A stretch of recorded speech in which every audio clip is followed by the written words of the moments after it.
Famous గా government promote చేస్తున్నది ఏంటంటే 3R principles: reduce, reuse, recycle, reuse. ఇది చెప్పుకున్నామండి, రీసైకిల్, రీయూజ్ అనేది. రెడ్యూస్ అంటే ఏంటి అంటే అసలు జనరేట్ చేయడాన్నే తగ్గించు, జనరేట్ చేయడమే తగ్గించు, ట్రై చేయి. ఉదాహరణకి మీరు మార్కెట్కి ప్లాస్టిక్ బ్యాగ్ తీసుకొని వెళ్ళే బదులుగా ఒక జూట్ బ్యాగ్ తీసుకెళ్ళండి. మార్కెట్ వాడు టొమాటోస్ కానీ ఫ్రూట్స్ కానీ ప్లాస్టిక్ బ్యాగ్లో ఇస్తా అంటే వద్దు, మీ జూట్ బ్యాగ్లో డైరెక్ట్గా వేయమనండి. మన కూరగాయల మార్కెట్కి వెళ్తే 10 రకాల కూరగాయలు ఉంటే 10 రకాలకు 10 ప్లాస్టిక్ బ్యాగులు ఇస్తాడు.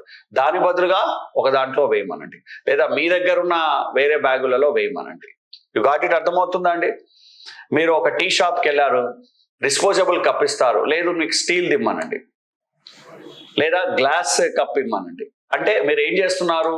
అది ఉత్పత్తి కావడమే తగ్గిస్తున్నారు. అర్థమైందా అండి?